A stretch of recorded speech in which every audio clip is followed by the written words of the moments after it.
جی، کل میں نے ویڈیو اپلوڈ کی تھی جس میں کامران فریدی نے اس کے رسپانس میں ذوالفقار کے اوپر اور مرتضیٰ وغیرہ کے اوپر تو بنیادی چیز تو یہ ہے کہ یہ کوالیفائی نہیں کرتا کہ اس موضوع کے اوپر بولے، کیونکہ جیسے میں بتا چکا ہوں کہ یہ دور تک اس کا کوئی تعلق نہیں تھا۔ ہاں، اگر کسی کی سنی سنائی بات کے اوپر یہ بات کر رہا ہے تو اس کے لہجے میں جو ہے یہ نہیں ہونا چاہیے تھا کہ جیسے یہ اتھارٹی ہے الذوالافکار کی، کیونکہ یہ بار بار کہتا ہے میں آپ کو بتاتا ہوں، میں آپ کو بتاتا ہوں، جیسے یہ وہاں حاضر تھا اور اس کے سامنے یہ سارے واقعات ہوئے ہیں۔ اس کو اچھا، اس نے مرتضیٰ اور ہم ساتھیوں کو، ہم سب کو بیوقوف لفنگے وغیرہ کا، اصل لفنگا اصل بیوقوف تو یہ ہے، یہ اتھارٹی بن رہا ہے ان باتوں کے اوپر جو اس نے کسی سے سنی ہے۔ اب وہ باتیں جو ہے جھوٹ بھی ہو سکتی ہیں، سچ بھی ہو سکتی ہیں، اور اگر سچ ہیں تو آؤ میرے سامنے، میں نے تو کہا جھوٹ ہے۔ کس سورس سے تم نے یہ باتیں سنی ہیں، ان کا نام لو، ان کو اپنے سامنے بٹھاؤ، اپنے ساتھ بٹھاؤ اور میرے ساتھ بات کرو، پھر میں دیکھوں گا کہ تو کتنا بڑا ڈیفنس انالسٹ ہے اور کتنے نالج ہے تیری یا تیرے ان بندوں کی جنہوں نے تمہیں یہ باتیں بتائی ہیں۔ تو خیر، اس نے کہا کہ وہ پہلا جھوٹ اس نے یہ بتایا کہ جی شاہ نواز تو جسٹ مرتضیٰ کے پیچھے لگا ہوا تھا، جبکہ حقیقت میں نے بتا دی کہ شاہ نواز ایک انڈیپینڈنٹ سوچ کا مالک تھا، بڑا ذہین آدمی تھا، اور اس کی ویژن جو تھی وہ واسٹ ویژن رکھتا تھا اور ٹرینڈ تھا، عملی طور پہ اس نے چیزوں کو بہت یعنی ٹریننگ وغیرہ لی ہوئی تھی، پی ایل او وغیرہ کے ساتھ ہر ایک چیز کی نا۔ تو جو چیز اس کو صحیح لگتی تھی کہتا تھا یہ صحیح ہے، جو غلط لگتی تھی وہ بالکل واضح طور پر یہ جانے بغیر کہ میں کس کے سامنے کھڑا ہوں، کس جگہ پہ کھڑا ہوں، وہ اپنی اوپینین ضرور وہ ہائڈ نہیں کرتا تھا ایسی چیزیں۔ تو بہرحال یہ تو اس نے پہلا جو الزام لگایا وہ بالکل بے بنیاد ہے، جھوٹا ہے، اور جھوٹوں پر اللہ کی لعنت۔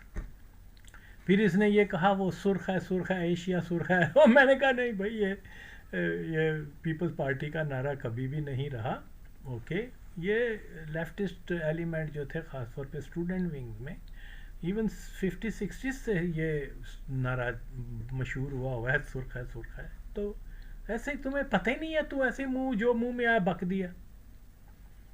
ہاں ثابت کر، پھر میں مننا تھا، میں حاضر ہوں، میرا نمبر بھی دیکھ لے، 0045713999742، جب جی چاہے کانٹیکٹ می اور بتاؤ کہ کب میرے ساتھ لائیو ڈیبیٹ کر رہے ہو، کس جگہ پر، کس واٹس ایپ گروپ میں۔ مجھے اتنی ٹیکنیکل چیزیں نہیں آتی، لیکن پھر بھی تو اس نے پھر وہ کہا کہ کیا روزنامہ نکالا ہوا تھا، اور پھر اس کے بعد پرنس آف ٹیرر مرتضیٰ کو کہا جاتا تھا۔ تین کنے دسی ہیں ساریاں چیزاں؟ میر مرتضیٰ جو میں نے سورس بتا دیا ہے، وہ راجہ انور نے کہا تھا جو مخبر تھا۔ مخبر کی کیا ویلیو ہوتی ہے یار، مجھے تو خود بتا، تو بتا۔ راجہ انور وہ کئی ایجنسیوں کا ایک وقت میں مخبر تھا، وہ مادر چوت، اور تینوں ایڈا ہی نا انہوں ایک باری میرے سامنے لیا تو غلط بات کر رہے ہو، جھوٹے آدمی کو تم گلوریفائی کر رہے ہو کہ اس نے یہ کیا اور وہ کیا۔ تو باقی اگین میں یہی کہتا ہوں، اب اور چند ایک باتیں تم نے بار بار اسٹوپڈ بٹوز کو ہمیں یہ سب کہا، تو کہنے کو میں بہت کچھ کہہ سکتا ہوں۔ تو بات سیدھی سی یہ ہے، دیکھ میری گال سن، تجھے پتہ نہیں ہے ذوالفقار کے بننے کی محرکات کیا تھے۔ تو نے کہا کہ وہ لیبیا نے، دیکھو لیبیا کا جہاں مسئلہ ہے، لیبین گورنمنٹ کی جو پالیسی تھی پہلے بھی میں نے بتایا، وہ انہوں نے ضیاء کی رجیم آئی ہے تو انہوں نے کہا ہمارے معاہدے حکومت اسٹیٹ لیول پہ ہوئے تھے، وہ اس کو آپ مینٹین رکھیں۔ ضیاء نے کہا بھاگ جاؤ، ٹھیک ہے، اوکے۔ اس کے بعد لیبیا نے فوراً پاکستان ملٹری کے اندر جو ہے ان لوگوں کو کہ بھی آپ آئیں، ہم آپ کو سپورٹ کر رہے ہیں، جنرل ضیاء الحق کے خلاف کوئی کو کرنا ہے، لیبیا آپ کو ہر طرح کے سپورٹ کرے گا، کیونکہ جنرل ضیاء الحق جو ہے وہ جو معاہدے بھٹو دور میں ہمارے ساتھ ہوئے تھے، خاص طور پہ نیوکلیئرز کے اوپر، وہ اس کے اوپر ہماری اطلاعات کے مطابق یہ رول بیک کر رہا ہے پاکستان کو کہ نیوکلیئر، کیونکہ ہمارا پیسہ بہت لگا ہوا ہے اور ہماری ضرورت ہے، کیونکہ ہم جو ہے وہ ایک اسلامی بلاک بنانے کے چکر میں بھٹو اور یہ سارا کچھ، تو اس کے لیے اس لیبین گورنمنٹ نے اپنے ایجنٹس کے ذریعے پاکستان ملٹری کے لوگوں کو رابطہ کیا، اور ان میں سے کچھ لوگ جو ہیں وہ سیاسی ونگ کے لوگوں کو بھی، اور کیا کیا بولتے ہیں ملٹری سے بھی کچھ لوگ جو ہیں وہ ان ٹچ ہوئے لیبینز کے ساتھ، اور پھر جس میں ایک بریگیڈیئر عثمان خالد تھا اور ایک اور تھا اس کا نام مجھے یاد، وہ بھی شاید بریگیڈیئر یا اس کے رینک پر تھا، تو جب وہ لندن آئے پھر وہ وہاں سے پلان کے تحت لیبیا آ گئے، اور اس نے وہاں پر ایک ضیاء الحق کے خلاف ایک موومنٹ شروع کی، PLA پیپلز لبریشن آرمی بنائی، وہ خود اس کا لیڈر بنا، اور پھر 1980 میں میں خود وہاں پر گیا تھا ٹریننگ لینے کے لیے، کیونکہ اسٹوڈنٹس کو جو ہے وہاں پر ایک لڑکا تھا ایکٹیوسٹ NSF کا یا NSO کا، بہرحال تو وہ اور چاند ایک لوگ اور تھے، انہوں نے پھر جو ایکٹیوسٹ لوگ تھے اسٹوڈنٹ لائف میں بھی ان کو اکٹھا کیا، اور پھر وی ور سینٹ ٹو کیا بولتے ہیں لیبیا، تو وہاں جا کے ظاہر ہے جب میں ینگ تھا، پھر مطلب موٹیویٹڈ بھی تھا، تو میں نے ذرا ٹریننگ میں زیادہ اچھا کارخائے نمایاں کیے یہ وہ، قدرتاً میرا نشانہ بھی اچھا تھا اور بہت ساری تھوڑی بہت چیزیں جانتا تھا، تو کیونکہ میں سپورٹس مین تھا اس لیے جو ہے وہ ذرا زیادہ میرا ٹریننگ وغیرہ کے لیے مجھے کوئی اتنی پرابلم نہیں ہوئی، تو وہ جو بھی کورس تھا ود ان 2 months وہ میں نے پاس کر لیا کمانڈو ٹریننگ کا، پھر اینی ہاؤ تو اس میں یہ گرین بک کی جو ہے وہ اسٹڈی کروائی جاتی تھی، منسٹر لیول کے لوگ بھی وہاں آتے تھے ہمیں لیکچر وغیرہ دینے، وہاں بنگلہ دیشی بھی تھے اور بھی بہت ساری یمنی بھی تھے، بہت بڑا کیمپ تھا وہ لیبیا میں، اس کا کیا نام تھا، ماسکر ناصر، وہ جمال ناصر کے نام کے اوپر وہ کیمپ بنا ہوا تھا،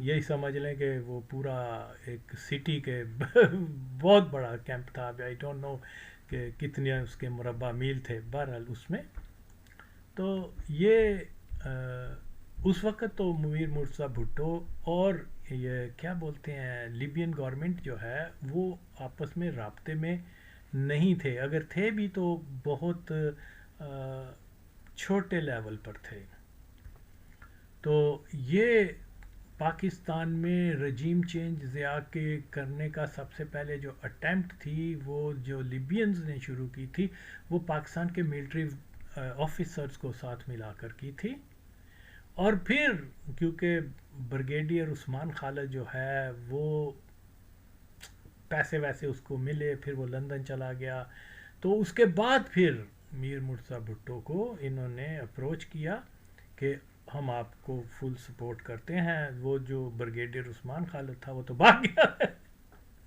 تو لوگوں نے بھٹو کے نام کے اوپر یا ضیاء کے خلاف جو ہے وہ کیا بولتے ہیں بہت پیسے ویسے کمائے تھے، اور بھی چاند ایک پردہ نشینوں کے نام ہیں، لیکن اینی ہو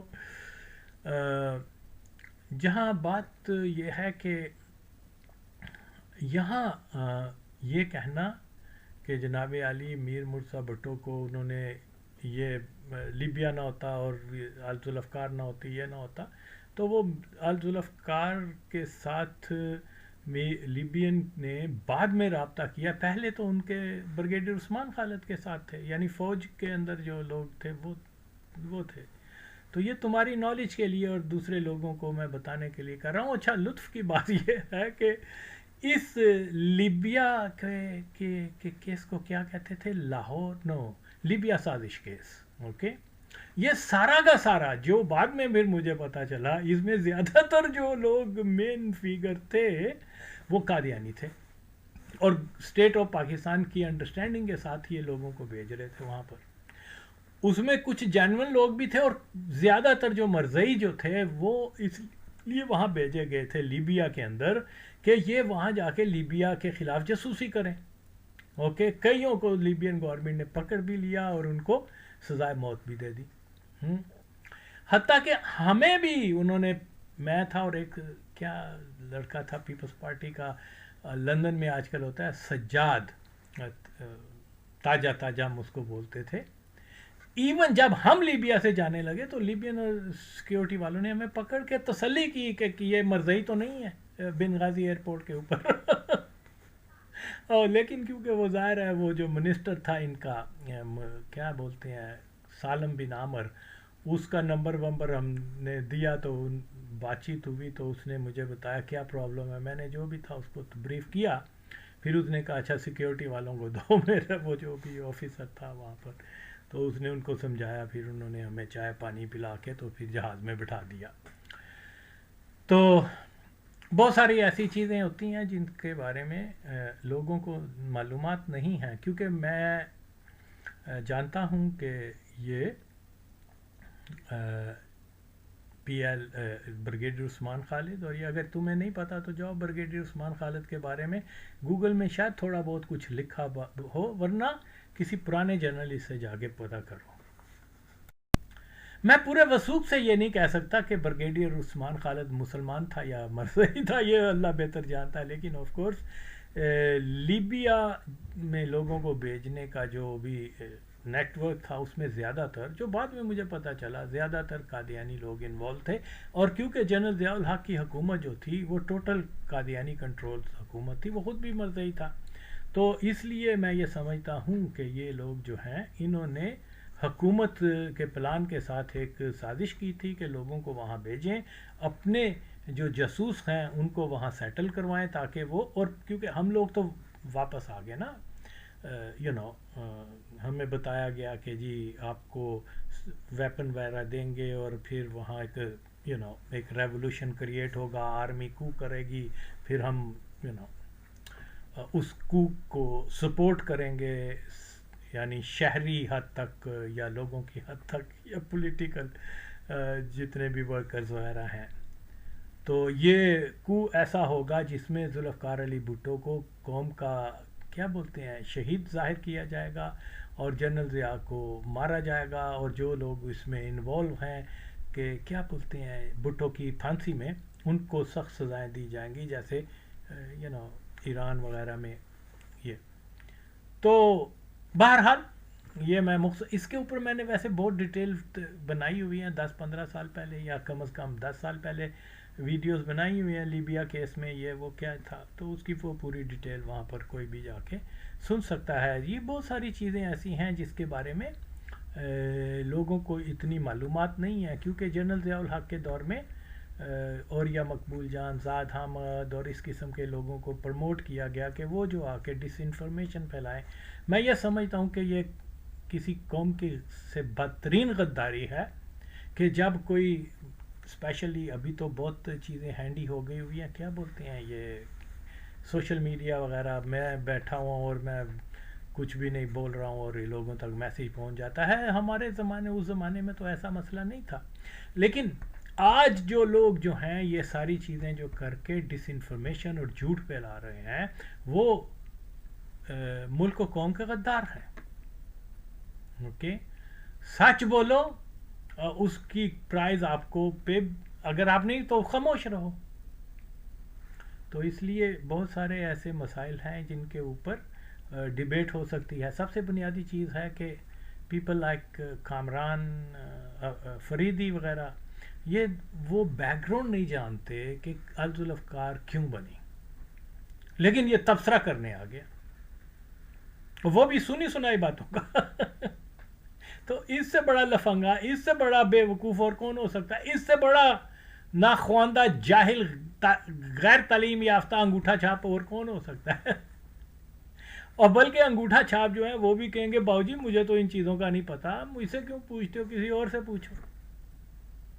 اور یہ اتھارٹی بنا ہوا ہے, میں بتاتا ہوں, میں تو کی جاننا ہوا, سامنے آ, تیری میں کڈا پھر تو اس کی بیک گراؤنڈ کچھ یوں ہے کہ بھٹو کی ناحق ہینگنگ کا جو تاثر نوجوان نسل کے اوپر ہوا تھا وہ بہت شدید ہوا تھا، اور لوگوں نے ریئلائز کیا کہ بھٹو کے ساتھ زیادتی ہوئی ہے. یہ بندہ پاکستان کے ساتھ مخلص تھا، یہ بندہ اسلام کے ساتھ مخلص تھا، یہ بندہ جو ہے یہ پھانسی لگا ہے for the sake of Pakistan poor people. Okay, اور یہ جذبات ہمدردی کے پیدا ہوئے تھے، حتیٰ کہ جو بہت اس کے جماعت غیر اسلامی کے لوگ جو تھے وہ بھی روئے تھے بھٹو کے اوپر، اور وہ بھی کہتے تھے کہ یار یہ بڑا ظلم ہو گیا ہے، جو اس کے اوپوننٹ تھے.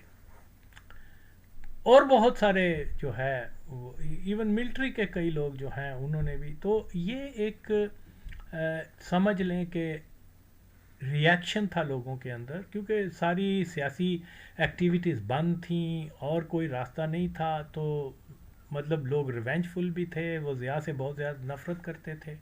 تو یہی وجہ ہے کہ پھر جب ذوالفقار علی بھٹو نے، یعنی بیفور بھٹو بریگیڈیئر عثمان خالد جو ہے، ابھی ذوالفقار علی بھٹو یعنی مرتضیٰ بھٹو جو ہے وہ وہاں کیا بولتے ہیں افغانستان میں، اور پھر اس سے افغانستان سے پہلے ہی واز ان دبئی.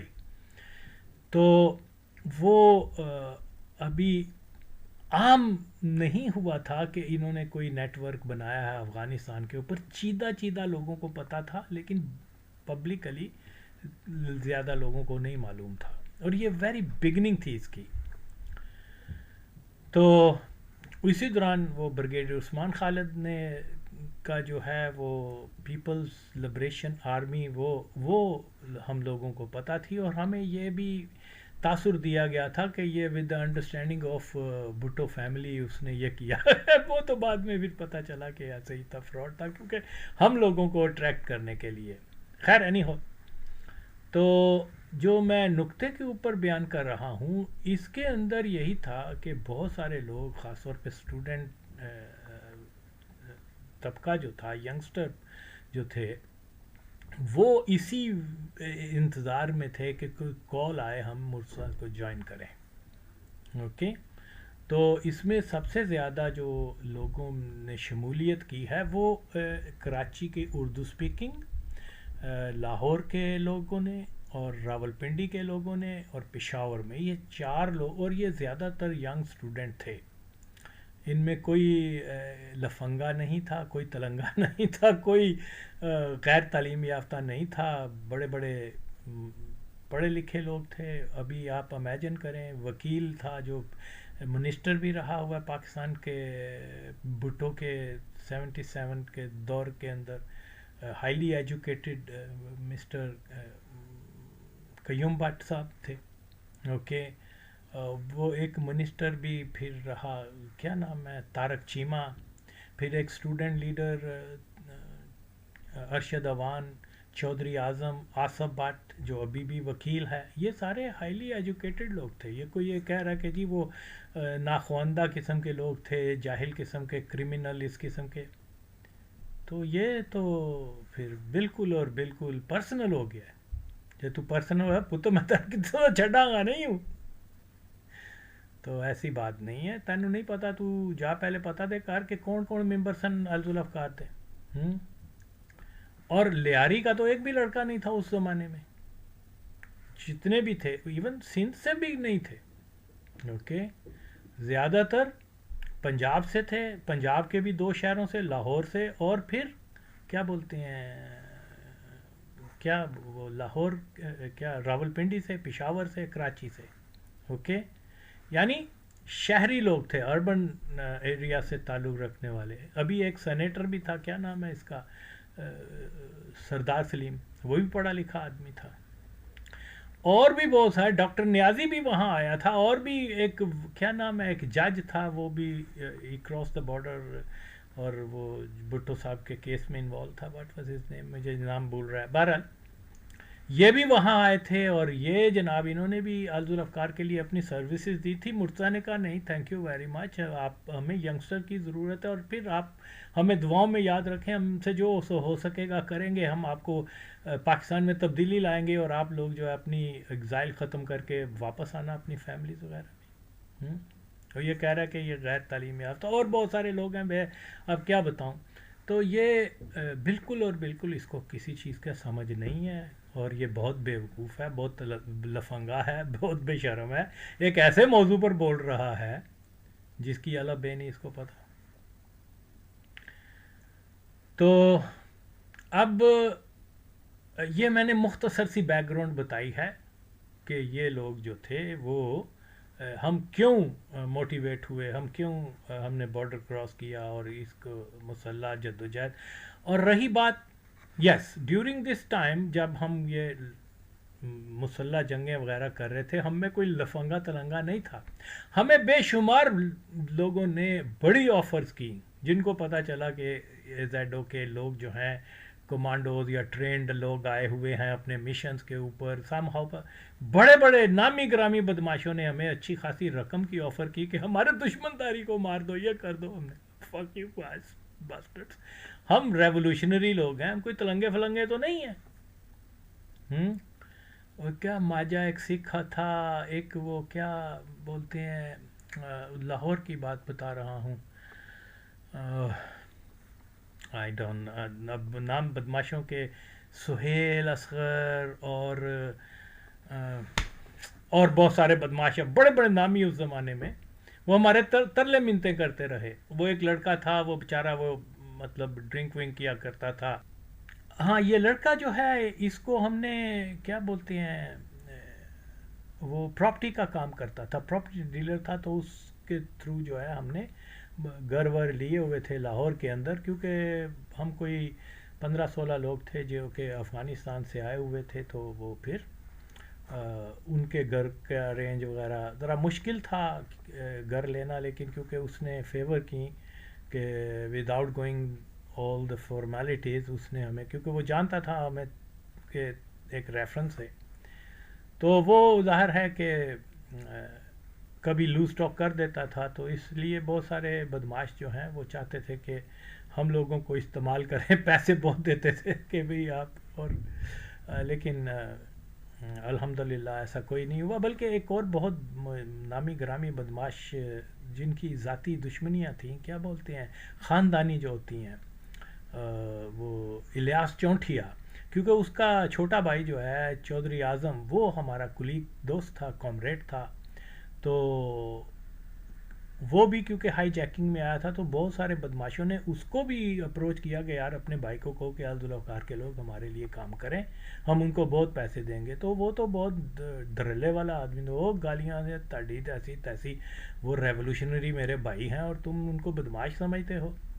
پھر ظاہر ہے اس سے ہماری بڑی ملاقاتیں رہی ہیں, بڑا تو وہ بتایا کرتا تھا کہ فلانا بدماش نے مجھے اتنی آفر کی, اور میں اگر مجھے پتہ ہے اگر میں آپ لوگوں کو کہتا تو آپ لوگوں نے میری خاطر, پیسے کی خاطر نہیں میری خاطر. تو ہم بہرحال اس قسم کے ماحول سے بھی ہم گزرے ہیں, لیکن الحمدللہ ہمارے کسی ساتھی نے نہ پیسے کے لیے نہ کسی اور مقصد کے لیے, جو بھی فکس تھے کہ ہم نے جو کام کرنا ہے اپنے انقلاب کے لیے کرنا ہے, غریب عوام کے لیے کرنا ہے.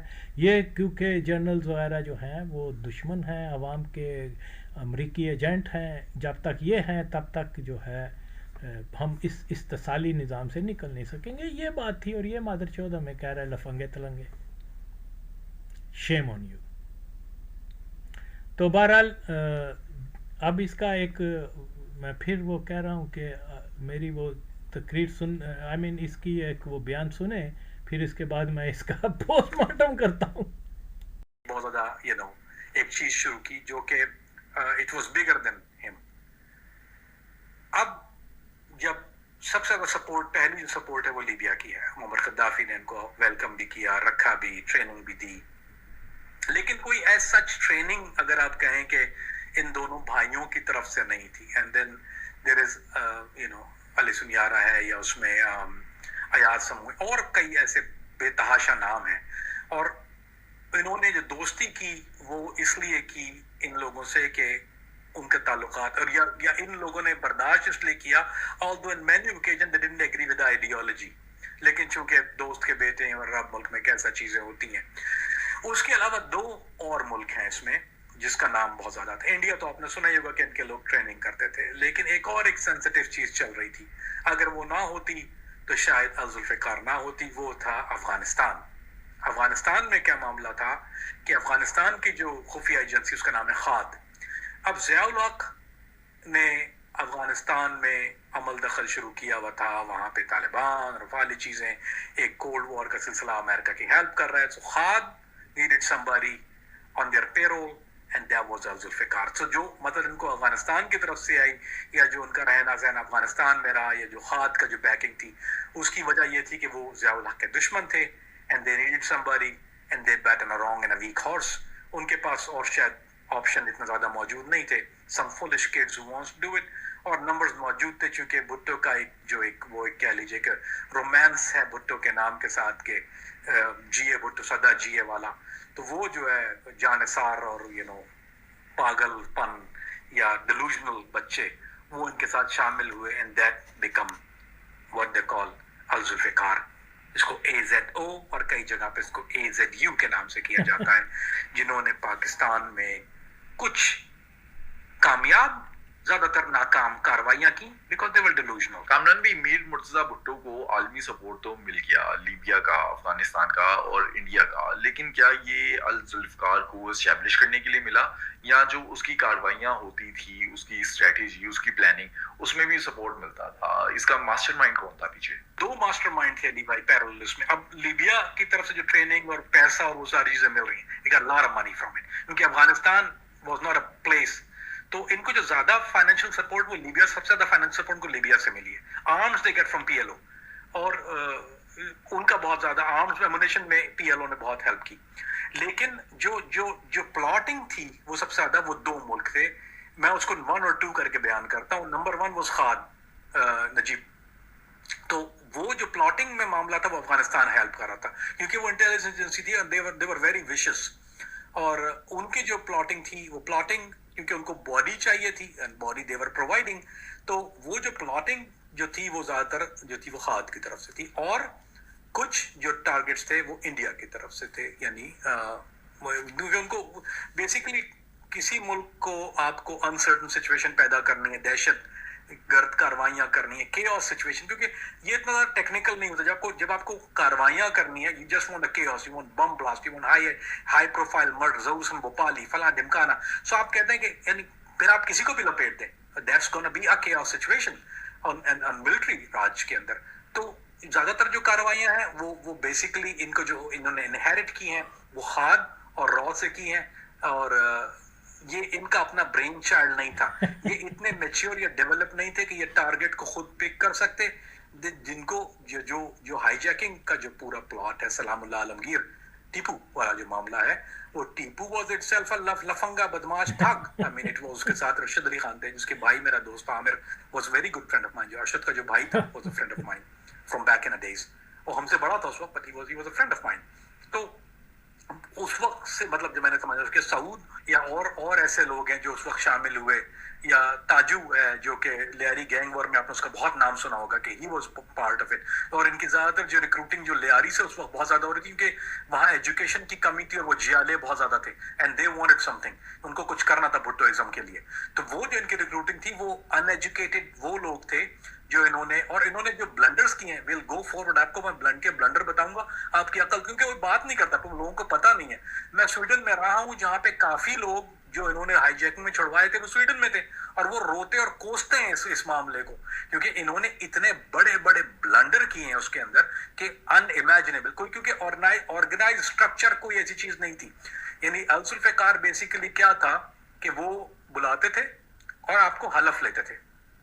اب توبہ نعوذ باللہ, اللہ معاف کرے, ان لوگوں نے قرآن تو پڑھا نہیں ہے, they don't know nothing about قرآن. اور یہ قرآن کے اوپر توبہ نعوذ باللہ, مجھے تو کہتے ہوئے زبان میری کانپتی ہے کیونکہ بس یہ لوگ کر سکتے ہیں کیونکہ یہ ڈیلوژنل ورلڈ میں نے پہلے بتایا. تو قرآن کے اوپر پسٹل رکھ کے اور اس کے اوپر وہ حلف لیتے تھے, اور حلف یہ ہوتا تھا کہ کوئی بھی جائز اور ناجائز کام, اب جو بھی تم سے کہا جائے گا تم وفات. اور وہ حلف جو تھا وہ بیسیکلی مرتضیٰ بھٹو کا حلف لیتے تھے. تو وہ حلف لینے کے بعد جو ہے وہ